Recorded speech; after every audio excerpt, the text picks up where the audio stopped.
9번절입니다. 오늘은 조금 다른 이야기를 할 생각입니다.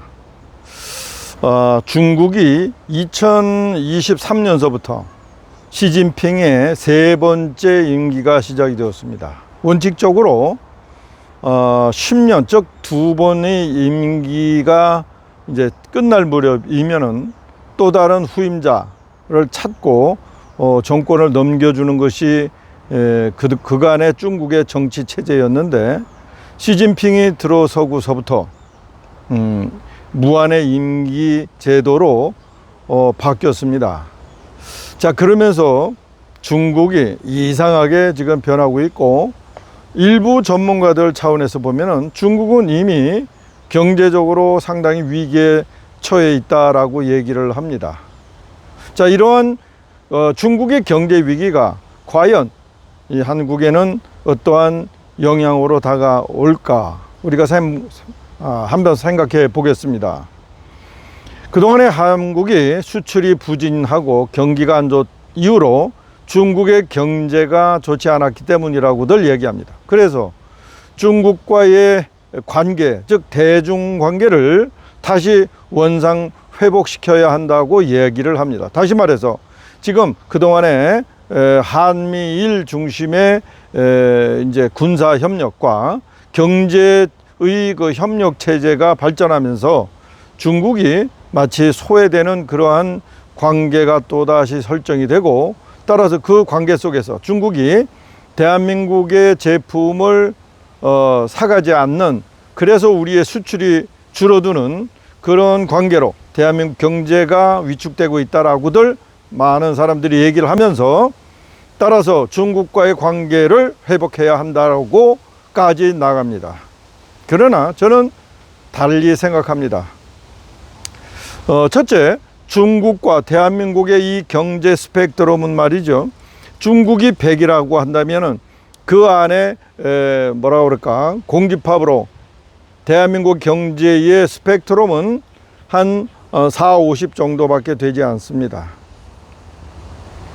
다시 말해서 모든 대한민국의 경제 영역과 중국의 경제 영역이 거의 이제 겹친다는 뜻이죠. 과거 반도체 산업을 일본에서 우리가 이어서 결국은 일본의 반도체 산업이 죽었듯이, 결국은 시장 논리에 의해서 중국의 반도체 산업은 이 대한민국의 반도체 산업을 다시 떠갈 수 있다라고 보는 것이죠. 그거 외에 인건비를 따먹는, 인건비 중심의 고부가가치가 아니라 저부가가치, 기술 중심이 아니라 노동 중심의 그런 산업들, 말하면 중화학공업들, 조선업, 이런 업종들은 결국은 중국으로 모두 옮겨갈 수밖에 없다라고 하는 것이 전문가들의 생각입니다. 또한 그것이 어떻게 보면 시장 경제, 자유시장 경제의 마땅한 흐름이라고 보는 것이죠. 그러니까 대한민국의 수출이 줄어든 이유는 그동안에 대한민국의 부품을 사갔다가 중국에서 조립하고 완성품을 중국에서 내다 판 그런 가공 무역에서 이제 중국이 그 부품을 직접 생산해내고 있다는 뜻입니다. 그 부품이라는 것은 그렇게 깊은 기술력을 필요치 않는 한 10년 정도, 그리고 그 부품을 생산하는 여러 밀링이나 이런 것들, 제조 장비, 이것이 대부분이 뭐 네덜란드나 독일 또 일본 이런 데서 사다 쓰는 거기 때문에, 오히려 대한민국에 가지고 있는 이런 기계 제조 장비보다 더 새로운 첨단의 장비를 중국 업체들이 사용하고 있고, 또 그 기술 숙련도가 3년, 5년 정도 지나면 대한민국과 엇비슷하거나 아니면 앞서갈 수 있기 때문에, 결국은 대한민국의 부품 산업은 중국에게 다 먹힐 수밖에 없는 것이 운명이다라고 보아온 것입니다. 그래서 대한민국의 부품, 중국을 향한 부품 수출이 급격히 줄어든 것이고, 그것이 대한민국의 경제 위축으로 나타난 것이 현실이다라는 것이죠. 자, 그렇다면은 중국, 즉 중국의 정치 상황을 한번 보겠습니다. 시진핑 주석이 2023년서부터 3기를 시작을 했습니다. 앞으로 4기를 더 할 것 같아요. 그러면서 중국의 경제가 상당히 어려움에 처했습니다. 왜냐하면은 도광양회의 그 어떤 자기 힘을 숨기고 어느 수준에 올릴 때까지 자기의 그 모든 역량을 숨기고 내적으로 키우는 그런 전략을 가지고 있다가 이제 굴기, 세상에 힘을 뻗치는 그런 시대로의 대전환, 이것이 시진핑의 2기 때 나타났습니다. 그러면서 지금은 미국뿐만 아니라 서방의 견제를 받는 신세가 되었고, 심지어는 어떤 제품은 뭐 40%가 넘는 또는 70%까지 앞으로 트럼프 대통령이 되면 결국은 모든 그 역량을, 대외 역량을 중국에게 쏟겠다고 하는 그런 계획까지 발표할 정도로 중국을 과거 1980 중반에 일본을 다루는 듯한, 그래서 일본을 잃어버린 30년을 만들어 듯한 그런 모습으로 중국의 부상을 억제하겠다고 하는 서방 국가들의 전략이 차곡차곡 실현되고 있는 이 상황에서 중국의 위기는 시작되었다고 보는 것입니다. 그런데 이러한 위기는 단순히 서방의 압력뿐만 아니라 중국 내부의 문제로도 이제 시작된 것입니다. 중국의 분위기를 보면은 이렇게 또 비교하면 좀 심한 비교가 될는지 모르지만 제2차 문화혁명이 일어나는 것처럼 완전히 중국 국민들이 국뽕에 취해 있는 것 같은 느낌이 듭니다. 지식인이나 또는 일부 정금 부자들은 전부 해외로 나가는 것 같고, 그러다 보니까 중국의 경제가 망하지는 않지만 그것이 이제 국가가 운영하는 주로 공기업이 많기 때문에 어쨌든 부채로 허덕일 수밖에 없는 그런 상황으로 몰려가고 있는 것이죠.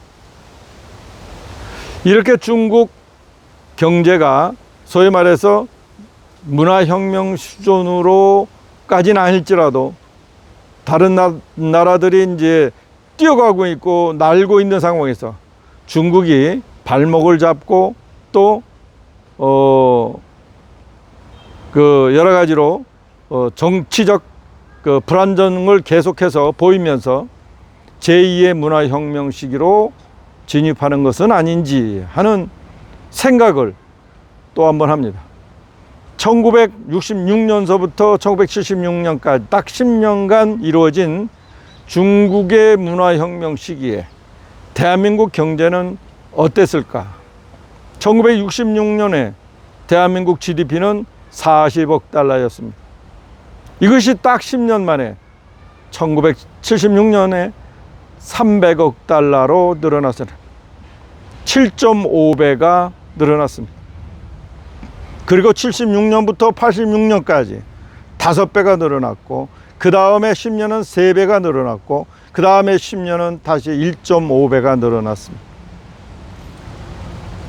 다시 말해서 대한민국은 중국과 깊은 관련이 있지만 중국의 어려움은 곧 대한민국의 기회가 될 수 있다라고 하는 이야기입니다. 아까 말씀드린 대로 대한민국 갖고 있는 경제 전반의 구조가, 경제 체제가, 산업의 구조가 완전히 중국과 겹쳐 있기 때문입니다. 대한민국이 가는 길이 바로 중국에 가는 길이다 라고 볼 수 있는 것입니다. 그러니까 중국이 어려워지면 대한민국의 기회가 다시 올 수 있다는 얘기. 이 순간을 찾아야 합니다. 그 당시에 박정희 대통령이 그야말로 자유민주주의에서 거의 잊지 못할 계획경제를 실행해 가면서 국가의 역량을 쏟았습니다. 사실 그 계획경제의 핵심은 국가의 역량을 어디에 쏟는가 하는 것입니다. 그런데 지금 이 윤석열 정부뿐만 아니라 과거 두 정부, 박근혜와 문재인 정부에 있어서의 국가 역량을 과연 어디에 쏟을 건지 이것조차도 국민들과 합의가 되어 있지 않았습니다. 문재인은 대한민국 산업의 기초, 아침에도 뉴스가 났더군요. 매일경제에 반도체 클러스터 622조인가? 이 클러스터에 전기가 없어서 이제 불가능하다라고 얘기가 이미 언론에 계속해서 보도가 되고 있는 것처럼 그 단초를 문재인 대통령이 심었던 것입니다. 한마디로 이런 대통령이 국가 반역자 대통령이. SK가 스스로 용인 반도체 특구에 LNG 발전소를 세울 수 없어서가 아니라 기후변화의 원인이 되고 또 그 단가가 높기 때문에 세울 수 없는 것처럼 해결할 수 없는 그런 지경까지 만들어 놓고 윤석열 대통령에게 정권을 준 것입니다. 윤석열 대통령도 또한 대한민국이 산업 입국을 제2의 입국을 위하여 무엇을 해야 될지도 모르고 있는 것입니다. 대통령이 나서서 비록 제2의 계획경제는 아닐지라도 국가의 또는 국민의 역량을 모으자고 하는 메시지를 날려야 하는데 그것도 중국이 휘청거릴 때 도대체 윤석열 대통령은 무엇을 하고 있는가? 지역에 돌아다니면서 돈술 국민하고 그동안 이 대한민국이 축적한 자본과 자산을 어디에 쏟을 건가, 역량을 어디에 쏟을 건가에 대한 비전을 제시하지 못하고 있는 것입니다. 이런 가운데 대한민국의 발전의 주역이 될 수 있는 국민의힘이 결국은 또다시 경자도 모르고 이런 검찰 출신을 또다시 당대표로 뽑는다? 저부터 국민의힘을 버릴 겁니다. 보수를 버릴 겁니다. 이런 식의 보수는 보수가 아닙니다. 과거에 뉴라이트라고 있었습니다. 말하자면 좌파 진보 진영에서 활동하던 수많은 인사들이 그 진보 좌파의 그 거짓과 사기 이런 거에 진절머리를 내고 전향을 한 분들이 모인 그 단체, 그 세력, 이것을 뉴라이트라고 했습니다. 진정한 라이트, 진정한 보수파의 세력을 우리가 기대할 때가 되었습니다. 저는 이 세력을 더 라이트라고 하겠습니다. 진정한 보수파. The right is the right. 진정한 보수파가 진짜입니다. 대한민국의 발전을 위하여. 따라서 이번에 한동훈 씨가 국민의힘 당대표가 된다면 어쩌면 대한민국의 새로운 도약을 위한 가짜 보수파의 자멸, 자살을 기화로 새로운 보수의 등장을 예견하는 하나의 신호탄이 아닐까 생각을 합니다. 중국이 어려울 때는 대한민국의 기회가 옵니다.